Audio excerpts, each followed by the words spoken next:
আজে বাজে লোককে থাকতে দি না। হোটেলে একটা ইজ্জত বলে কথা আছে তো। এই জানলা খুললে প্রচুর আলো বাতাস। এখন অবশ্য বাতাস নেই, বাতাস থাকলে আসে।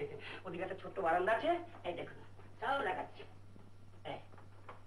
ছোট্ট বারান্দা, এদিকে আর একটা জানালা। কত ভাড়া? সে পরে ঠিক হবে, আগে আপনি চাকরি বাকরি পান, তারপর ভাড়া ঠিক করা যাবে। সে কি মশাই, আপনি আমাকে চেনেন না? 1 মাস থেকে খাওয়া দাওয়া করে দাম না দিয়ে যদি আমি চলে যাই? আরে মশাই, এটা তো আর সঙ্গে করে নিয়ে যাবেন না। ওটার ওপর আমার লোভ নেই। সবই বরাত মশাই, সবই বরাত। নিন বসুন।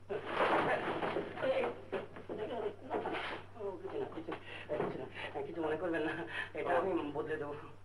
আচ্ছা, তাহলে আমি যাবো এখন। এই ঘরে আর কারো কিছু থাকতে দেবো? না না না, আপনি এখানে একা থাকবেন। তাহলে আমি বিকেলে জিনিসপত্র নিয়ে আসবো, এখন আমি চলি। আচ্ছা, নমস্কার।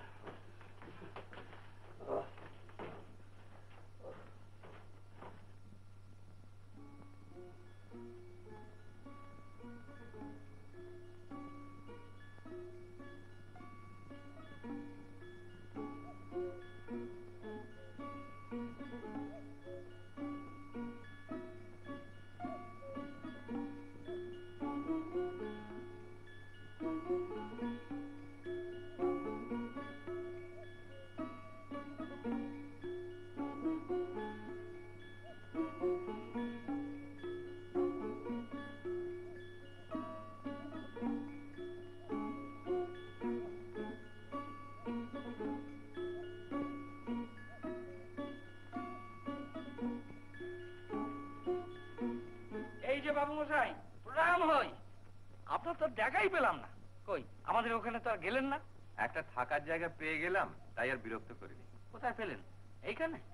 হ্যাঁ। ছি ছি ছি, এই হোটেল? এখানে সব নোয়া কাটারা থাকে। আমাকে যে কি কাটতে হবে তা তো এখনো ঠিক হয়নি মিস্ত্রি মশাই। তো এই হোটেলের খোঁজ পেলেন কার কাছে? ওই হরিপদ বাবুর কাছ থেকে। হরিপদ বাবু পদবী বলেছে? না, পদবী তো ঠিক জানি না, তবে কথাবার্তায় মিস্ত্রি বলে মনে হলো। ওই যে মরকট সাহেব। দূর মশাই, মরকট আবার একটা সাহেব, হরিপদ আবার একটা মিস্ত্রি। যেমন মনিব তার তেমন চাকর। মশাই, পেন্টুল পরে ভ্যারি রাইট বললেই মিস্ত্রি হওয়া যায় না। শুনবেন ওদের কেচ্ছার কথা? ওই হরিপদা একটা জেরবাদী মেয়ে ছেলেকে নিয়ে এখানে থাকে, শুটকি মাছ খায়। আর ওই মরকট সাহেব একটা বিলিতি বউ অব্দি নেই, ইদিশি বউ। বিকেলে বাড়ি গিয়ে কি করে জানেন? লুঙ্গি পরে লজা খায়। কি খায়? লজা, দিশি মদ। সাহেব তো সাহেব, আমার সাহেব রেমন সাহেব, বাঘের বাচ্চা। ওর সঙ্গে ওর ওই মরকটের তুলনা? আমার রেমন সাহেবের কাছে ওর ওই মরকট সাহেব পায়ের নখের যুক্তি। তার বলতে। হ্যাঁ, আপনার বাড়ির খবর কি? আপনার শ্রীচরণের আশীর্বাদে চলে যাচ্ছে একরকম। আপনাদের রোহিণী বাবুর সঙ্গে দেখা হয়েছিল হপ্তাখানেক আগে। উনি একটা খুব ভালো চাকরি পেয়েছেন। রোহিণী বাবু চাকরি পেয়েছেন? হ্যাঁ, তা প্রায় 2-3 মাস হলো। আপনার কথা খুব জিজ্ঞেস করছিলেন। আমি অনেকদিন অমুখ হয়নি। তা আপনার কাজকর্ম কিছু? 2-1 জায়গা থেকে ডেকেছিল, কিন্তু তারপর আর কোনো খবর পাইনি। হয়ে যাবে, হয়ে যাবে, গুরুর আশীর্বাদে সব হয়ে যাবে। আচ্ছা চলি তাহলে। আচ্ছা। ও ইয়ে, হরিপদাটার সঙ্গে মিশবেন না, ওর চরিত্রের ভালো নয়। আপনি যখন বলছেন। এর উপর আবার টগর শুনতে পেলে? বাবা, তাহলে তো আর কথাই নেই।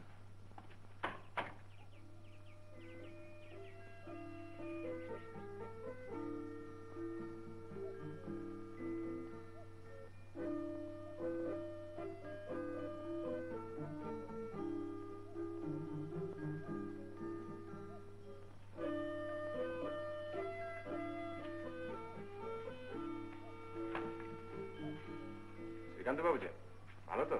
আগে হ্যাঁ, যান ভেতরে গিয়ে বসুন। আপনাদের খবর কি? এই একরকম। যান না, ভেতরে যান না, তিনি ঘরেই আছেন।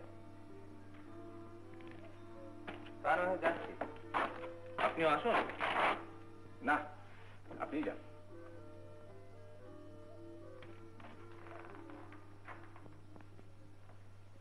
হ্যাঁ, দিনে বুঝি এই গরিবদের কথা মনে পড়লো? কোথায় ছিলেন? তা আমার কথা পরে হবে, এসব কি? ও কিছু না। শ্রীকান্ত বাবু, হ্যাঁ, আমি বাইরে একটু জিরোই। সারাদিন খেটে খেটে এবার খুন হওয়ার জো হয়েছে। একটু হাত পা ছড়িয়ে বসি বাইরে। তা এখানেই বসুন না, একটু গল্প করা যাবে। গল্প? হ্যাঁ। মরণ হলেই বাঁচি তা জানেন? না। 2 দিন পরেই জানতে পারবেন।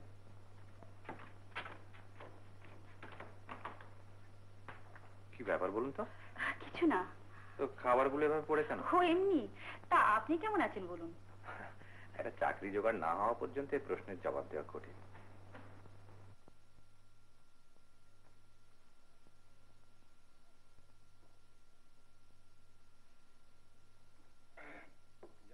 জল খেয়েই পেট ভরাই। এখানে আমার আপনার বলতে কে আছে যে খিদে পেলে খেতে দেবে? খিদে পেলে কিন্তু জলের গেলাসের চেয়ে খাবারের থালাটাই মানুষের চোখে আগে পড়ে শ্রীকান্ত বাবু।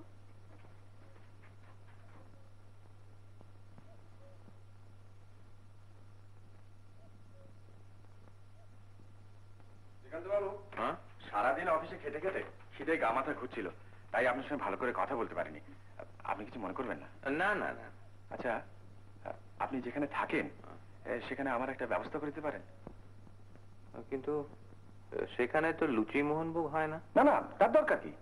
খিদের মুখে যদি কেউ গুড় দিয়ে জল দেয় তাই তো অমৃত। কিন্তু এখানে আমাকে তাই বাকি দেয়। মাথা ধরে অসময় ঘুমিয়ে পড়েছিলাম, তাই আজ খাবার করতে একটু দেরি হয়ে গেছে শ্রীকান্ত বাবু। এই অপরাধ? এ কি তুচ্ছ অপরাধ শ্রীকান্ত বাবু? তুচ্ছ বই কি? আপনার কাছে হতে পারে, কিন্তু যিনি গলগ্রহকে খেতে দেন তিনি এই বা মাপ করবেন কেন? আমার মাথা ধরলে তার কাজ চলে কি করে? তুমি গলগ্রহ এই কথা আমি বলেছি? বলবে কেন? হাজার রকমে দেখাচ্ছ। দেখাচ্ছি? ও, তোমার মনে মনে জিলিপির প্যাঁচ। আচ্ছা, তোমার মাথা ধরেছিল এই কথা তুমি আমাকে বলেছো? বলেছো তুমি? তোমাকে বলে লাভ কি? তুমি কি বিশ্বাস করতে? ও, শুনুন শ্রীকান্তবাবু, কথাগুলো একবার শুনুন।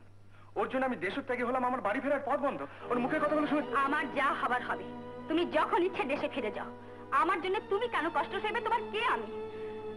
এত খোটা দেয়াচ্ছে। ওটা শুনুন শ্রীকান্তবাবু, দুটো রেঁধে দেবার জন্য। বেশ, ঠিক আছে, আজ থেকে তুমি যদি আমার জন্য রান্না করে যাও তাহলে তোমার অতি বড়